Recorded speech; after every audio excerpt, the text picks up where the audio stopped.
Hey you, welcome to The Mess and the Magic. I'm Casey, confidence coach, alignment alchemist, and your host / hype woman for the real, raw, soul-stretching conversations you didn't know you needed. This podcast is for passionate dreamers doing the inner work and building a big life. The ones navigating healing, leadership, relationships, self-trust, visibility, success, and all the beautiful chaos in between. Here, we talk about the mess, the identity shifts, the breakdowns, the moments that didn't make it to Instagram. And we honor the magic, the breakthroughs, the clarity, the becoming. Because it's never just one or the other. It's always both. So if you're tired of pretending it's all perfect, and you're ready for truth, depth, and the kind of conversations that leave you feeling seen, you're in the right place. Let's get into it.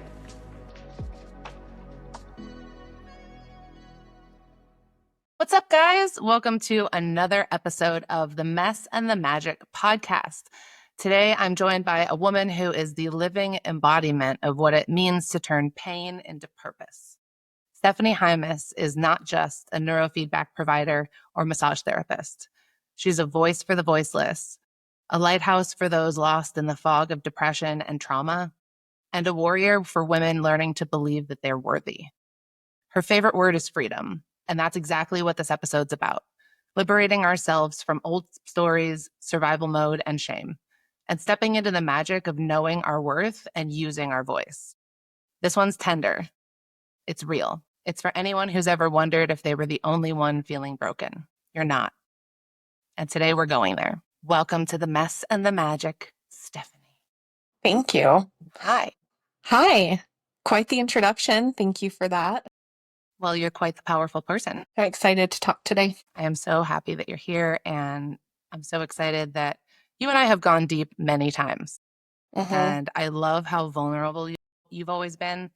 You've even, you've shared in front of groups that I've witnessed, and I love that you are just so about sharing your story so that others can feel seen and feel like they're not the only ones who might be feeling certain ways.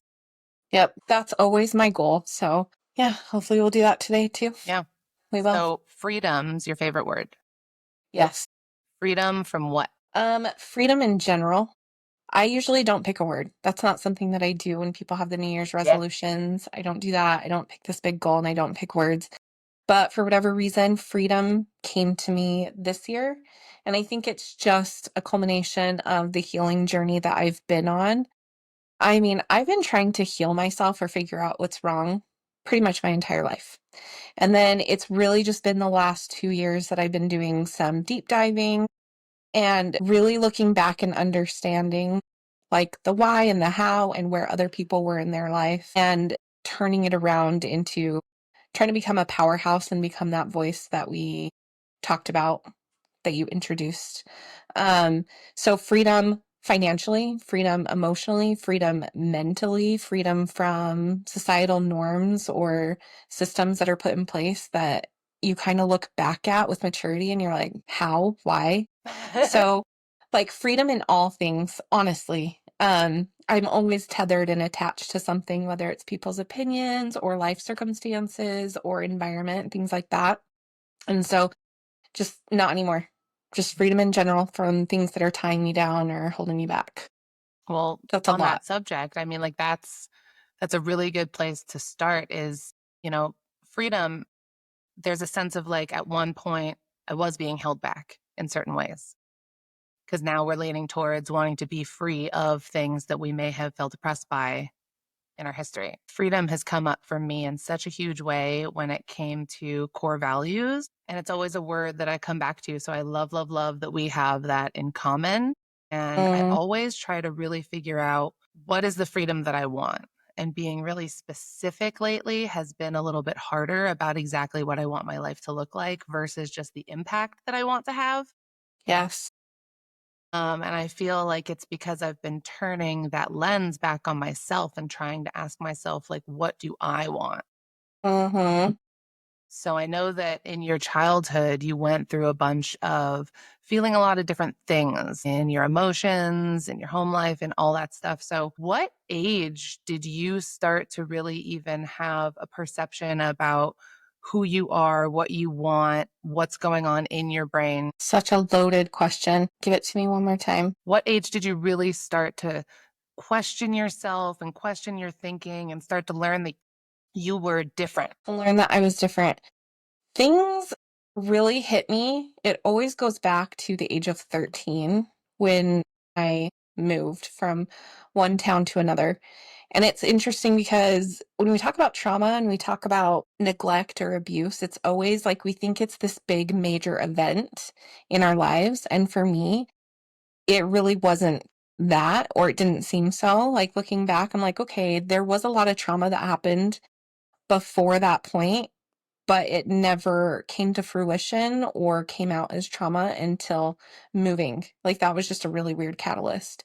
And so at 13 is when I started to realize that I wasn't normal or that I was different, just because my mental health really plummeted at that time. Like suddenly I went from having a happy, normal childhood to just like this deep sadness that came because I lost essentially everything, the life as I knew it, in so many different ways. And it was just like, it was overnight.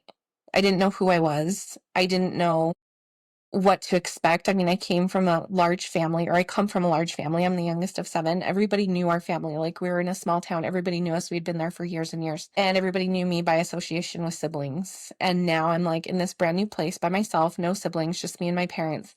And it was just like a whole different world. And I just, like, looking back, it's almost like I never recovered from the heartbreak or the heartache of uprooting and leaving everything behind. And that's when things got really difficult, because the thoughts I was having, the feelings that I was having, I know that this isn't normal. And I know there's no normal, right? But I'm like, there's no way kids and people walk around with these overwhelming thoughts and these feelings that are just really dark, really heavy, that I don't know where they're coming from and I almost have no control over. And that was really hard because I have two sides of me. There's the side of me that didn't know who I was and wanted so badly to fit in by being like everybody else, but at the same time wanting to be an individual and not wanting to do things just because other people are doing them. So it's this weird space and this weird juggle. Plus, you're 13. You don't know who you are anyway. It's puberty. It's a really hard time. Girls are mean. Middle of 7th grade. Did you have any support during that time? No, I really didn't. Communication is not a thing in my family. And it's learned to not be communicative between like my mom and my dad, right? So both individually are terrible communicators. And just a disclaimer that I want to put out as well. I'm going to be really honest with things that happen and how I feel. And it's not to criticize or demean or put these people into a bad light, because it's my parents and people who were supposed to be protecting me and stuff. And I hold no ill will, but I'm really tired of just like not talking and sweeping it under the rug. And it is really important just to understand the stories or the experiences we go through. Like, I didn't come from a drug addict house or anything severe like that, right? From the outside, everything looked fine. And so, like, sometimes that's why it's so weird to me, because it's That's all these minuscule right. things The that hardest just part added too. up. And that's why there's so Yeah. many things too. When we see celebrities where things happen to them, we're like, oh, everything looked like they had a great life. Everything looked fine from the Yeah. outside. But a And lot then of you times hear what it's they go really through chaotic. Exactly. and you understand immediately why they're messed up or why they're like that. But when you looked at my story, when I looked at myself, I'm like, there's no valid reason for this to be happening or for me to feel this way. It just felt so out of Well, balance. can you talk to us just a little bit more detail about why you guys moved? Like, just so we can understand the feelings more. Because I know there's so many Yeah, people that have gone through similar situations. So just to kind of set the scene a little bit, because I know that there's so much detail. there is so much detail. And it was my mom and my stepdad. They had been married for 2 to 3 years. They got married when I was 10. And my stepdad was going to school, and the city that we were in, they just had like a small community college. He was going to be a pharmacist and he needed the university. So we went to Idaho State University. So that's like an hour and a half, 2-hour move from the one hometown we were in to the other hometown, which is in Idaho, obviously. And so we went so that he could finish the program after he got in. And we moved mid-semester because for a full semester he was commuting that hour and a half, and he would just come home on the weekends and during the week staying in the dorms. And this is like a grown adult man in like his 50s, staying in the dorms and stuff. And I totally understand. My parents wanted to be together. They were tired of that. And so we ended up moving. It just really sucked and was unfortunate that it was in the middle of the school year. I mean, things would have happened the way they happened, but that just made it so much harder. Everybody has their cliques, everybody has a place they belong. And then me getting thrown into a place where I was just completely lost. Well, people already have connections, they've already grown up there, like they're already part of the school system. Yeah.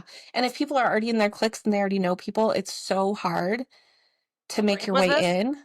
7th grade. 7th grade. Oof. Just turned Right there in the middle. 13. Yep. Oh, yeah. And I had little instances where people made it known, they made it clear that I was an outsider and that I wasn't welcome.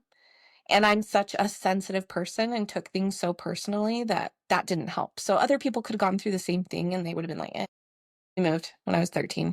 But for whatever reason, for me, that was the beginning of the end, is what I call, like, I just became a completely different person. Well, and lead us through what that means to now, because like you are so radiant and shiny and amazing and beautiful. And I love how you just really share your spirit in an open and honest and vulnerable way.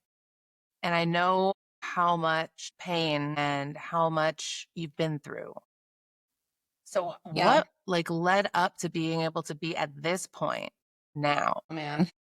That is a really big question too, because it took years. It was years of me honestly trying to destroy myself because I just felt so worthless. I felt like I didn't have a place, that it was repeatedly shown and told to me, different people, different environments, that like what you are and who you are is just wrong. Not that you're different, not that you have your own opinion or your own way of doing things, like wrong, right? So it was years of just self-hatred, wondering what I had done, why I deserved this. And I went through some really traumatic experiences. Gonna be really honest here. I did overdose and have a suicide attempt 10 years ago that was very serious. Should not have made it. Should not be sitting here talking to you, actually. But I I'm had so reached the glad that you bottom. are. Thank you. I'm I so am glad too. that I met you. I'm so glad that you are still able to create the impact that you're making. Like, I am so glad that you are still here. Thank you. It's the people that have gotten me through, honestly, always. But it took reaching rock bottom, realizing that I still have to be here. Like, clearly, what I did didn't work. So I have to accept what's here, what's now. How do I do that? And I got to a point where I'd always wanted to be a voice if I could ever find my voice, because of my drive to help other people not feel alone. Like, it just felt so awful and so painful that I was like, I never want anybody else to go through this or think they're the only one, because I hid it for so long. So when people would find out or see a glimpse of how bad things were, they were like, I had no idea. Like, you never would have known that I was struggling with what I struggled with. Right. And then it took almost dying to really be like, no, I have a place here. I'm not wrong. I'm not broken. I'm not this terrible person who deserves absolutely nothing. Like, I just thought I was scum of the earth, like bottom of the pond. What am I even doing here? Well, and how old were And you at that point? so I was 29 when this So happened. depression has started 13, 13. 14, and then this is 29, Yeah. So what is that? 15 years 15 later? years. Like, it's a long time. Like, I'm talking every day I thought about ending things. Like, I can count on one hand the number of days that I didn't feel suicidal or didn't have depression or severe thoughts throughout high school. Like, it was bad. I would pray for Without any death support. without any support, people who didn't understand. So I'll go back to that. But when I was 29 and all of this happened, I realized, like, I needed to do something with my life. Like, this couldn't be my story, that I just went through a lot of crap, a lot of hard things, and then just led a really crappy life and was just miserable all the time, you know? That's not it. That's not That's it. not it. And I was like, okay, I'm supposed to be a voice, or I'm supposed to use this for good. And that's what I wanted to do. But I had to learn how to do that. I had to learn how to speak, to be okay embracing what, who, how I was, and then trying to incorporate that and make that work for me instead of fighting against it, against the mental health, against the depression. And the ironic thing about not having a support system is so complicated to me. Like, I come from a really big family, and in a sense, we used to be really close. Lack of communication is huge there, but just feeling like an outsider. I feel like it's me and then it's the rest of my family because we had such a different upbringing. My parents divorced when I was 9. Most of half my siblings were already moved out of the house. They were adults and doing their thing. And then my stepdad came into the picture when I was 10. And there's kind of a big age gap between me and my siblings. So he was more of a father in my life than my biological father What were the most versus what they common things that you experienced. heard growing up? Like, 'cause like you said that there was like a large lack of communication, but what did you hear? What did you see? Yeah, so what I did see when my dad and my mom ended up divorcing, I saw a completely different side to my dad, and I think it was just because I was so young. I didn't see a lot of things. There wasn't a lot of confrontation. But after they divorced, he was very different. He had such a trigger hair temper and anger, like you never knew when he was going to go off. And I started noticing when I would go visit, when my siblings were with me, my 2 brothers that were still living at home, whoever the oldest was would just get yelled at for whatever, no reason. Like, my dad didn't want to take accountability. It was everybody else's fault. And granted, he had his own mental health issues. And I have to say, both of my parents have passed. My stepdad has passed, and both biological mom and dad have passed. So sometimes that makes it easier for me to talk about stuff now as well. But again, not to demonize them. But then when it was just me going there, then I was taking the brunt of stuff. And he would talk to me about really inappropriate things like the divorce and child support and things like he was just so angry and bitter. And he would just take it out on whoever was the closest punching bag. But when we're out in public or if other people are around, nice as pie, just this great man that everybody Oh, loved. I was raised in a really strict religion, and he held very high positions throughout the years. I mean, you would never know that this stuff is going on behind closed doors. And the abuse that my mom suffered, which I don't even know the full extent of, because like I said, I was young. And so from his side, it's like there's this blow up, there's this anger, there's this anxiety of never knowing when it's going to go off. Like, I used to get so anxious when I'd have my phone calls with him. I would just get sick to my stomach because I knew I was going to end in a fight. He'd probably hang up on me. I couldn't talk. I couldn't express myself. And then on my mom's end, so I'm like this emotional, sensitive, just antenna for the world. I feel all the energy, the good and the bad and the in between, right? And not understanding this at the time. And my mom is like complete opposite. I don't know if she had to go into this mode of survival by and shutting numbing. things down and numbing and voiding. I mean, they were married for 23 years, and my dad was abusive almost from the very beginning. So my Sounds mom like is it. just super detached, super robotic. Her and I just, we really butt heads a lot. And that's why I felt like very shut down, no support. How am I even going to talk about this stuff? How am I supposed to say what's going on? What are they going to do to me? It's not normal. Again, Well, she couldn't so even what's speak going to up for happen? herself, so she had no idea how to No, support you, right? she couldn't. And my siblings and I, it's not like we talk about really deep stuff. And And you I said there's an was age gap there, yeah? a huge age gap. My What? my sister's the oldest, Okay. and then there's 5 boys, and then there's me. And my sister and I are 12 and a half years apart. So she moved out when I was 6, and I was still a kid when most of my siblings moved out. Gotcha. And there's just never been this way of understanding really how to communicate. And I don't like surface level conversation. And you know this. We've talked I about do. this. I like knowing how people feel. I like knowing how they think and what makes them tick and makes them work. And we just don't have that in my family. And I love my siblings. I love them to death. But we just don't have that communication at all. So I didn't feel like I could turn to them. Then being with this religious, just really strict background, there was always this undertone of not being good enough, not being worthy enough. Like, you need to pray more, you need to have more gratitude. I didn't even know how to have positive thoughts. I didn't. I was so deep. It was so dark. It was like people would say, just think of what is it that you're grateful for? Just find joy, this or that. And to me, that was like some enigma that I could not figure out because I didn't feel like this was choosing. Like, who would choose to be depressed every single day? Who would choose to think of veering off the road on the interstate when you're driving to high school in the morning? Right. So, yeah, didn't know where to turn. couldn't really open up to friends. What would I say to them? The few times that I did, they would just get this really worried look. So I just knew, you don't talk about it, Well, you and don't they open up love you, about they it. care about you, but they have no idea what tools you need in the moment or No idea. anything. And No this idea. is this is what, 20 plus years ago, Yeah. which we never talked like we do now. Now things are very open and people are very candid. And I talk all the time now, but before it was like all you could do to hide it, pretend it was Well, it's okay. It taboo, and there's so much guilt was and taboo. shame, and just like you said with your family, it's like nobody really communicated about anything. It's all just surface level stuff. So it's like there is Yeah. no safe space to be able to share back then. No. I was a single child with an only mom, with a single only child, single mom. And I always felt like I had nobody to turn to because I was always the dumping ground for her emotions and Mm, everything that was going on with her because I was the only other person that was there. So just like you, like figuring out how to function at that young age, and because you're feeling everything and you're taking everything in yourself. And a lot of times it gets confused about like what you're feeling versus what they're feeling. That yes, took me a absolutely. really long time to realize and really be able to separate and understand. Yes. So much looking back now, so much of what I didn't know what was going on with feelings and emotions.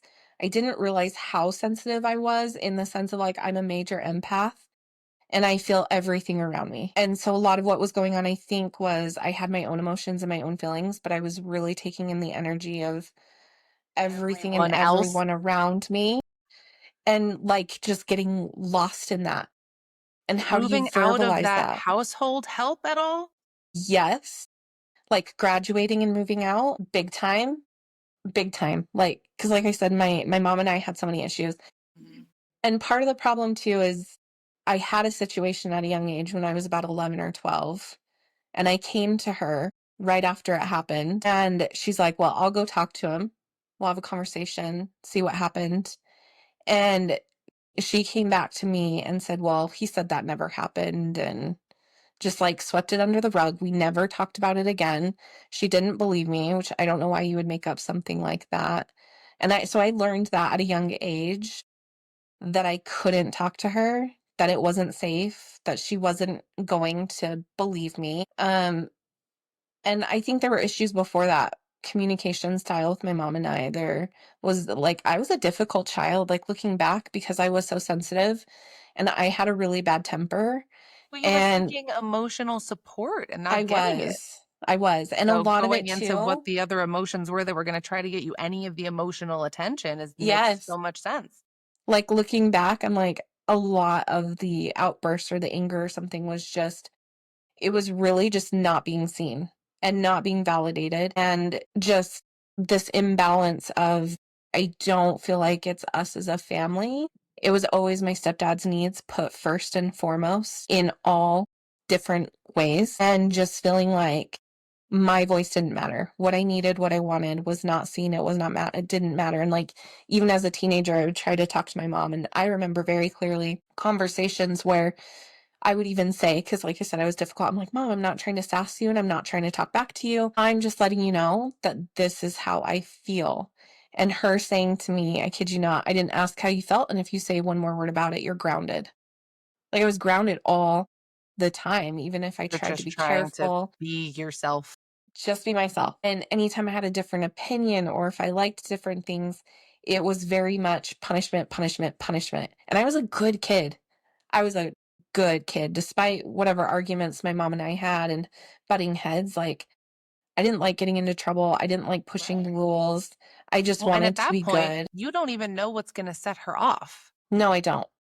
And So there at that was, point, you're trying to just make the exact right decision at all times, yeah, and your nervous system is like yeah. And it's like, completely out of whack.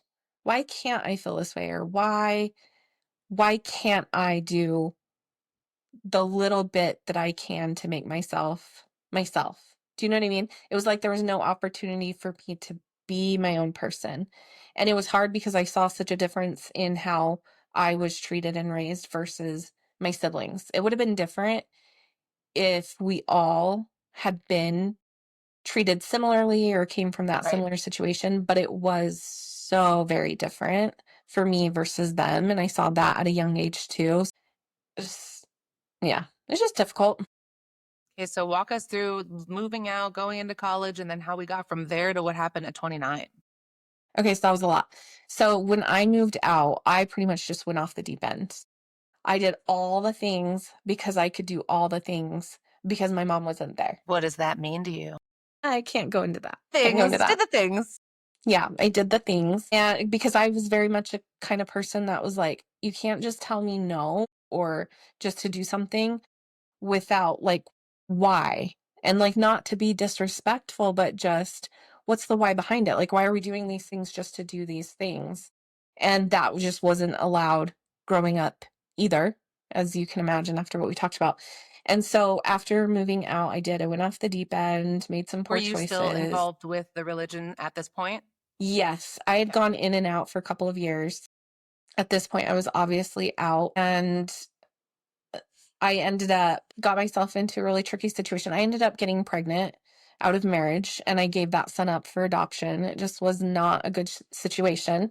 And then I felt like I kind of came back, got my life together, started going back to church and doing all the things that you're supposed to be doing to like try to be better, to do more, to like get rid of this depression, whatever. And again, was just masking it for years. Like, got a different diagnosis when I was 23 that got diagnosed with bipolar versus just depression, which made sense why medication treatment, whatever, wasn't working. But still, it was really bad. I was really struggling. I was really suffering, even still. And what led up to when I was 29, the year before when I was 28, not in a good place. I was exhausted.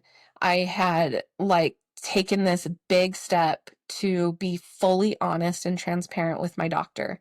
I knew the right things to say and what To to like manipulate it? avoid and Yeah. what not to say because I truly wanted help and I was very self-aware. So I would never give like the full scope. And so I finally did and sat down with my doctor. I was a single mom. My daughter was 3. And it was to a point where I was struggling even taking care of her because I was spiraling. I had a lot of anger. I was a single mom. Like I said, it was tough. So I went to my doctor, told him everything that I was going through, and I just reached out and was like, is there anywhere I can go or anything I can do that would be helpful in my situation? Didn't realize that that meant I was going to be hospitalized. I was going to be on like a 72-hour hold in the psych ward. And that was so traumatizing. Like, that's a whole nother story that we can talk about. But basically, I felt like I asked for help. I was vulnerable, very self-aware, never just like went off my meds and had like a mental breakdown before or anything. And I felt like what I got was I was just locked up somewhere and like threw away the key. Like, all my freedom was taken. Couldn't wear my own clothing, couldn't have any of my own stuff. I mean, you're on lockdown. People can't come visit unless they schedule 10 minutes on the phone a day. It's like real phone on the wall, not your cell phone, right? I'm just cut off from Isolated with your everything. own thoughts. Completely isolated. And I was just like, it was so surreal. I was like, how did I get here? How did I get here? I'm in a ball on the floor, just sobbing. I did this to myself. How dare I go ask for help? So a year later, things weren't any better. It was even darker. And I was like, that's it. I've asked for help. This is all they can do. Past that, I guess there's no hope for me. I'm not going back to the hospital. It wasn't helpful, didn't do anything. And so then I carried out my plan and ended up going back to that hospital. And I was there for like 2.5, almost 3 weeks that time. Like, it was a long time that I was in there and had to take that time to heal. And it wasn't overnight that I was like, okay, I'm living and I'm supposed to be doing something. I was angry. I was angry for months. I had a really hard time of being like, I have to live. But like I said, I wanted it to be more than just I suffered, I struggled, and it all sucked. Like, I wanted to do something that could turn around and help. And when I started to get into a better place with the right therapy and stuff, I was able to do the positive thinking. I was able to come up for air and see things in a positive light because I just couldn't for so, so long. So when I would have those glimpses, and my daughter really kept me going. I mean, if it wasn't for her, I honestly wouldn't be here, to be real, but she's the one that keeps me going. And then every time I opened up, like, usually it's when people come to me because I have a lot of people who do come to me and they'll confide in things. And I look at them and I say, I know, like, me too. Like, I get it. And their eyes just get really wide and they're like, really? And that moment, that light bulb moment of connection, of like not feeling alone and broken for just a few minutes in a conversation with another person is so empowering and gives so much hope. And I went from the space of never being able to talk to now I do. I talk about it all the time. Like I can get nerdy about mental health because it has been the best thing that I've ever done. Of all the therapy and all the things, actually opening up and talking about what's going on and what I've been through has been so healing. And it's just ironic because it was the one thing that I avoided literally my entire life. And then once I faced it and embraced it, it's just been so much better now. Think, th- Correct me if I'm wrong, wasn't one of the first times that you shared one of your very vulnerable stories at the women's group that I was Yes. running? Yes. So I had done several one-on-one conversations with friends and confidants and building relationships, but I had never in an open platform with even more than one person in the room had shared my story. And even that was just like a section of it. So that was a really big deal when I stepped up and did that. That was the first time because for years I was like, I'm supposed to share this and I'm supposed to do something with it, but I don't know what, how, who, where, when.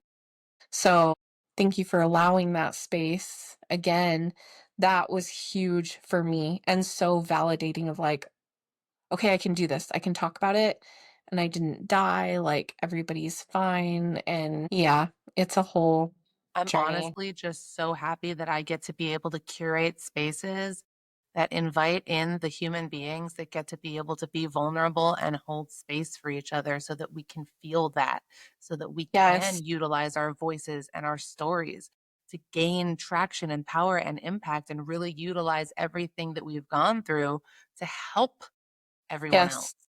And I think the platforms are so important. Like how often am I going to go up to somebody and be like, "Hey, this is what I had happen over the last years. This is me. How are you? Let's get to know each other."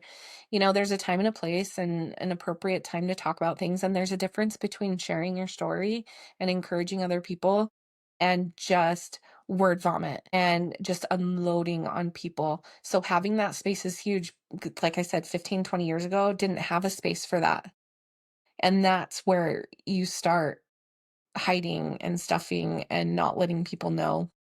How are you supposed to do that, you know? Exactly. Well, thank you so much for taking us through a lot of the messy bits where it felt like it was the hardest and you didn't have the support. But now I do want to get a little nerdy with the mental health piece because out on the end of this, like you have really gone into education, gone into supporting others in learning about mental health and being vulnerable and sharing. So, what are some of your favorite tools when it comes to mental health and what has worked for you? There's been a lot that I've been looking into, dabbling, and things that I've been more open to. Microcurrent neurofeedback has been life-changing for me. That's what I'm doing now. I'm a provider, and that is retraining the brain. Super simple, balancing brainwave activity. That's been huge because when you are stuck in it, when you are locked into your emotions and your feelings and the part of the nervous system where the emotions have just hijacked your system, it is so hard to function. It's so hard to get out of that. It's so hard to see there's no clarity, there's no logic or reason. And so with the neurofeedback, using a machine to actually stimulate different parts of your brain to work together has been major for me. And then I have an amazing support group. I've learned a lot with the connection with the brain, the physiological side of using essential oils. I know people are like, oh, essential oils, lavender, there's an oil for everything, whatever, it gets a bad rap.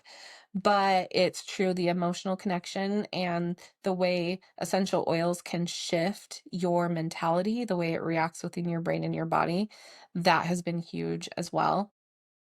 And then just understanding that there's more to healing and therapy than just talk therapy and prescription drugs, which both I use and has gotten me through years of struggle, but And realizing that there's a there's so huge much more. spectrum. Right. There's a huge Yes. spectrum that people don't usually try, which is amazing. Yeah. That they don't know is available, like yoga, meditation, and even just sitting and breathing.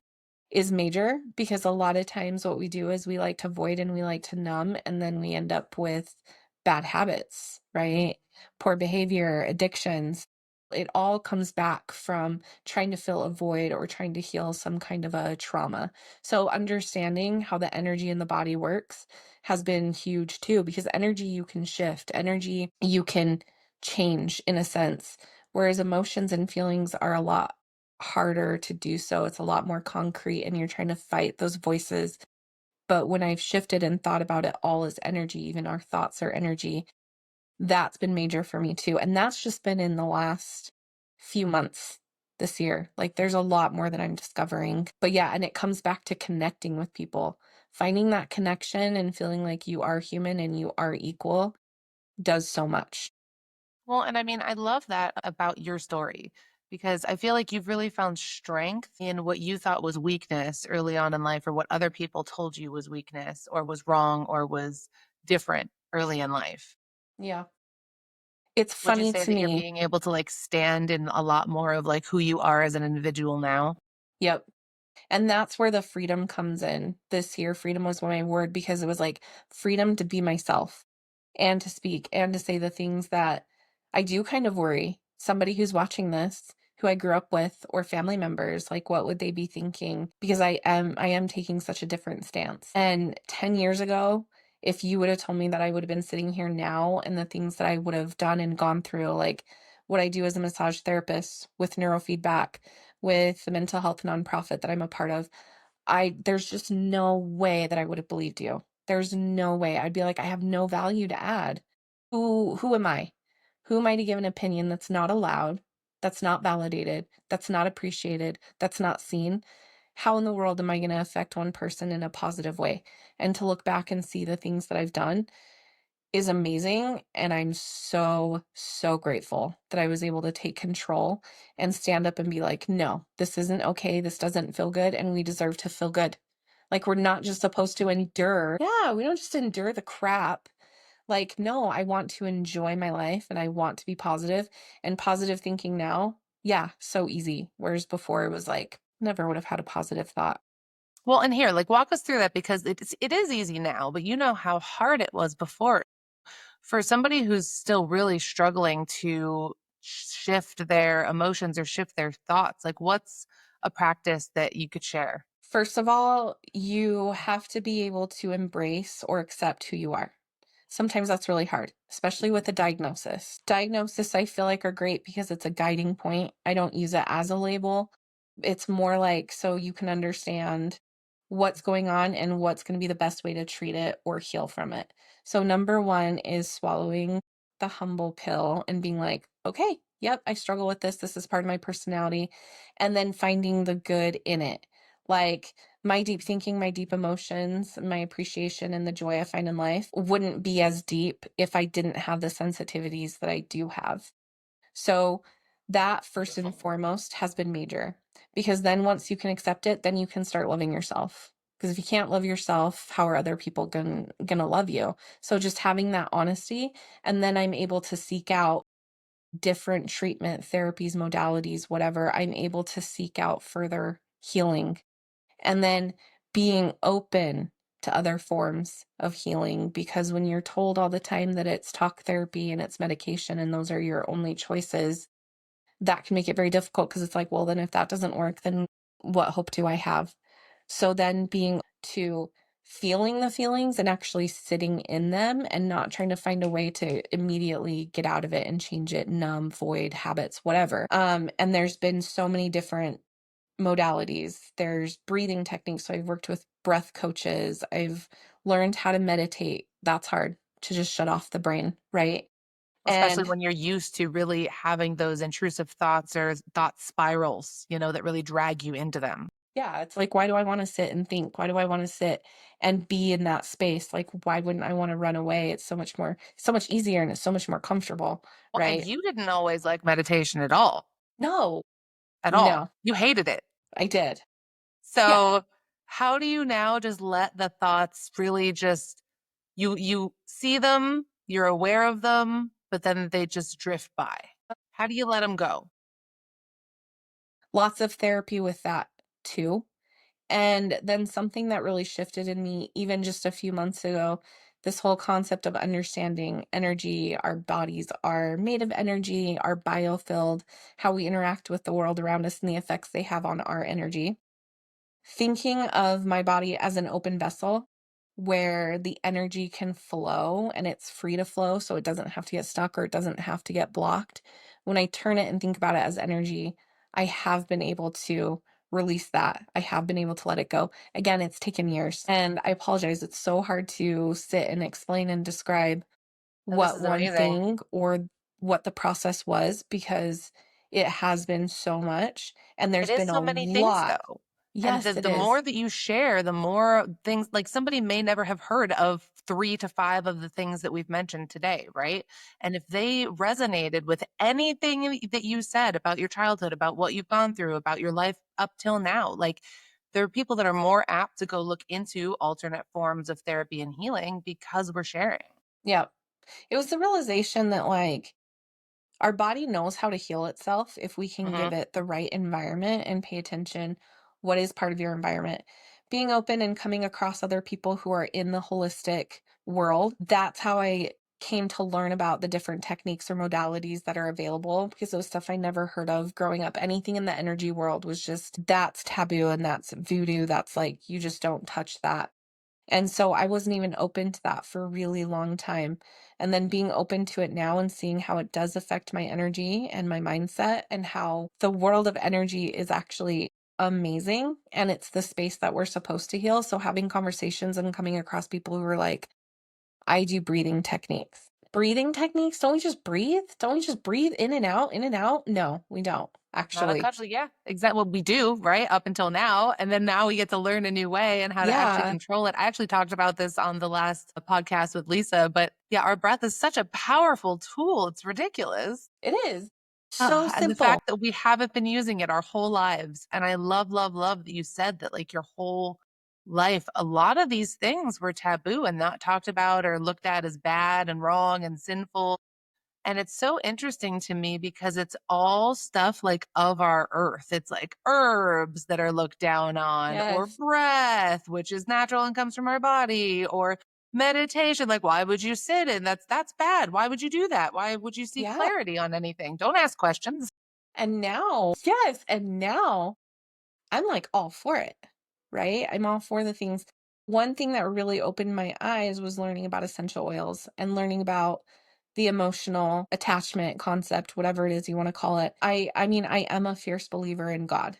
Always will be. And understanding that essential oils, they're plants, they're from the earth, they're God-given, and seeing that light and that connection from higher source, and then understanding that that spills over into a lot of other things too, not just the essential oils, but the breath work, the breathing, the meditation, the positive thinking is all from our creator, and different ways that are meant to heal us. And so that really got me into the energy field. Even that took years. Again, it's only been the last 2.5 years that I've been open, and then have this understanding of how, I hope we're not getting off topic. This is all the mess and the magic, girl. This is all magical. Good. Understanding and looking back now that we are divinely created, and that I feel the things that I feel for a reason, and that one of my gifts is to feel the energy, to feel the vibration of people and things around me, and to try to raise that vibration and to Well, heal and and not thank just be you for stuck in it. saying that you also are, like, you believe in God, you believe in creator, you believe in everything that, stuff from the past, right? But like religion and what you believe in and your higher power and energy are not working against each other. They're working together. Yes, they are And one and the same. they're one and the same. It is the same thing. We're putting different names on the same exact thing. Yes. And it's so interesting. It's so ironic to me to grow up religious and to have such this separation between ourselves and God. But knowing that He's our creator, that we're connected to Him divinely, but having all these ways that we're being separated when it should be the opposite. We should be learning how to Come become together. closer. and partake of that energy that's already there, that's already within us. And so now with what I'm learning, when I look back, I'm like, there's so much that's being withheld from me and the people around me. And so that's when I'm using my voice. And that's where the freedom comes as well, is to challenge what I've been taught and to use critical thinking. And that's where the magic comes in, And I being think able to one of look the at it most different. powerful things that you said too was about what your experience was and how you felt doing these practices or these different modalities or researching into these experiences, because that's really what is going to shift our perspective and open our mind up to a whole host of options and possibilities in life, is just experiencing everything ourselves, because we can't go from what other people are saying, and because then Yeah. we don't have a good basis for comparison. No. If you're not willing to use yourself as the test subject, then what are we even doing here? Right. And what works for you is not going to work for me. Right. Which is Exactly. what's so beautiful. Like finding out really what all is out there has been incredible. And in fact, I was having this conversation just the other day with somebody where I was like, I feel like growing up, it's almost like finding out all these years later that I'm dyslexic. Like everybody's reading all the same books, the same stories, we're doing all the same work, but it's like, why am I not understanding? Like, why is this so difficult for me? I'm walking around broken. I'm walking around feeling this way. Everybody else is living life. They're able to figure it out. They've got their stuff together. Like, what am I doing wrong? And now, like, understanding my energy and how my mind works, the way that I'm programmed, so to speak, there's just a different way to go about the interpretation. And being in that holistic community now and being around the people that I am and the healing, it's like another comparison. It's like the Matrix. It's like I'm finally understanding the code that's around me and then being able to thrive in that and not having to be like everybody else because that just doesn't work for me. And that's okay. I found what works for me and it's amazing. Like, It sure now is. things are great, you know? Well, And so that's it's the just only about thing we finding can that. do. We have to find what works for us. So we have to be able to try all the different things, not just be told the one way that it should work. Be able to be open to finding something that you may not have thought would work at all. Yep. And it's so powerful when you can tap into that. So that's why support and that's why talking, that's why that is so important. So if I can encourage people to use their voice, and not everybody's ready, not everybody's there, and you don't have to bear it all. I mean, use your filter, time and a place, read your audience. But if you get to that space where you can start speaking up and where you can share your voice, there's so much healing that's going to happen. And you have no idea who needs to hear your story, and you have no idea whose story that you need to hear, where the Well, healing and is gonna happen. on that piece, I think it's a really important distinction too, that you're never ready, you're never going to feel all the way ready to share certain pieces of the story, right? Like, is there something that's still hard for you to talk about, even though you've been opening up and sharing your voice more? Yeah, there's things that are really hard. I'm much more open now about my son and giving him up for adoption, but again, for years, that was something that I hid and struggled with, and it's just been recently that I'm, like, okay with embracing that and sharing that. I still don't give all the details, but yeah, that's hard, and there's still specific things that happened with my parents that I don't fully open up about, but I've come so far and it's continuing to change each and every day. Like with the maturity, like I am in a space where I can look back and be like, my mom had a whole lot of trauma that she was going through that she didn't know, didn't recognize, didn't accept, whatever. She just had blinders on. And I can't fault her for that. It still sucks the way things turned out. And it was still traumatizing for me because of what she went through or choices that she made and how to deal with it. And now you get to make choices in your own life for whatever life you get Yeah. to live. Now Hmm. I know that it wasn't me. It wasn't just my Yeah. stuff. Like I'm just not broken or bad or whatever. It was she's human and she went through her stuff. And she was being abused for all of these years and had So all much these abuse. kids and all this stuff. And it's so fascinating to me as we get to grow up and grow older and maybe have families of our own, or just be able to see others doing that and being able to have a different lens into our childhood. Like, it won't really shift anything that happened ever, but having the different point of view of it, it can really give us kind of just grace that everybody's just a person, and we're all doing the best that we can in the circumstances, in the age we are, with what we have.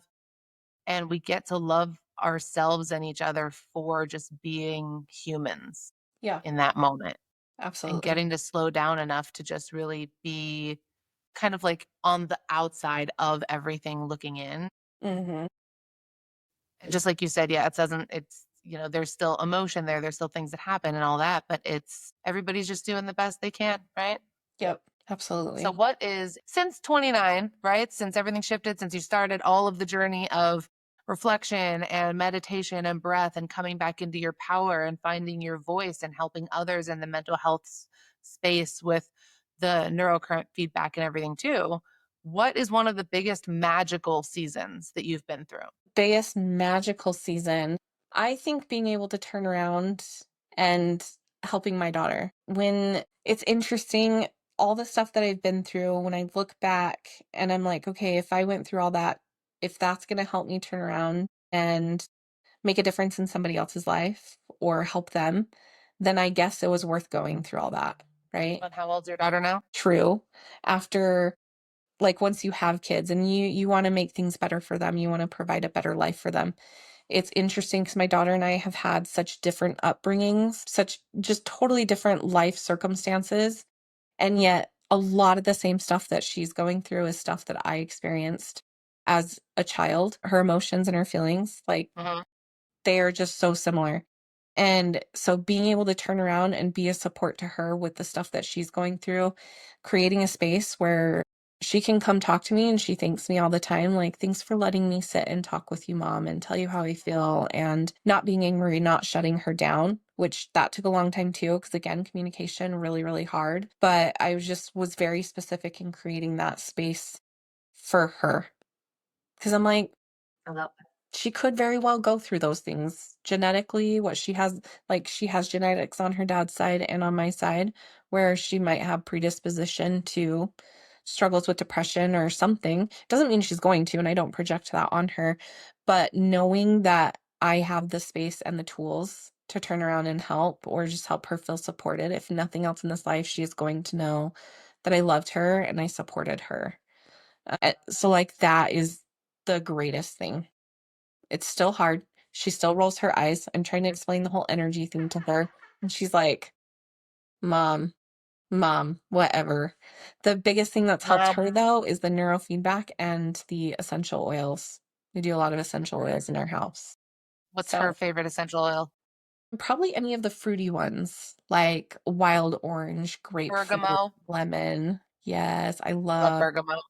That's one of my favorites. Gosh, the oil of self-assurance, just reminding us that we all have a place here, we all have a job to do, and we're the only ones that can do it this way, and it's Look at great. that.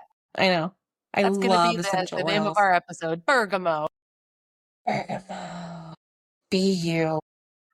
Well, I know you have so many different ways that you impact the community and help people really find their voice in this space. What do you have going on right now? Where can we find you? What are you excited about? Share with us. So right now I have several collaborations that are in the works or coming down the pipeline. I do like to put retreats together, like day-long retreats. That's something I'm planning for next year. Up until then, I have classes and workshops that I'm trying to put together where we're talking about energy, email energy, raising our vibrational frequency. What does that mean? What does it look like? How can we do that? Empowering women. I'm putting essential oil blends together for people who are trying to shift their emotions, their feelings. I have people who are coming out of the woodwork who want to do projects like, this is totally random, but I make bracelets. I like to craft. So we have a crafting with purpose class that's going to come up the end of this month that involves manifesting. And so the Ooh. bracelets that we're making have gemstones and precious stones that attract wealth and abundance, and removing blocks about money and wealth. And I'm working with another person who does emotional code. I don't know if you've heard of that, but it's Emotion code. clearing I love emotion blocks. code. Yep. Yes, and then we have the essential oils and we have the bracelets that we're making, so people are leaving empowered, I am releasing also their blocks. certified in emotion code for clearing Are emotional blocks. you? I am. It's one of my Oh my favorite tools. I love gosh. it. I love it. I can see you doing that. That makes total sense. Yeah. Send me all those links and I will put them in the description of this so that everybody can find Perfect. all of those. And actually, this next month, well, this upcoming month, August, I'm actually going to be relaunching that women's group that you spoke at, but I'm launching it in a Awesome. little bit of a more structured way. So it's going to be the Highest Self Collective Mastermind. So it's going to be a virtual space It's awesome. where we get to come and be vulnerable, really share support, have accountability, set goals, and we're going to do hot seat coaching every other month. So it's going to be a year-long container for really your growth and your education in a supportive, vulnerable community of like-minded other ladies. So Awesome. I will also drop the link there because I would love for you to be a part of that again, because it was such a powerful space when all of us were there. So I'm It super really was. excited to reboot that. Same. Thank you so much for sharing all of the messier moments in life and then how you are now just spreading so much magic dust into the actual universe and beyond. I appreciate your Thanks. face. Is there anything else that you wanted to leave us on if you had a final thought? If I had a final thought, sounds cliche and it sounds cheesy, but just keep going, keep trying, keep speaking up. Don't quit. Yes. Don't Like, quit. Don't find do your it. people. You may not have the people right now, but they will come. They will. And find your tribe, grow it, and just lean into it. And just I also find the think that purpose behind it. finding your tribe also comes when you start to lean more into finding yourself. Exactly. Once you know who you are, you're going to find other people who are going to just be attracted to you, or you're going to attract to them, and you're going to build your place in this life. Everybody needs a community in some way, shape, or form. Amen to that, Yeah. sister. Well, thank you so much for coming on the Mess and the Magic podcast, and we will see you all next week. Thank you for having me.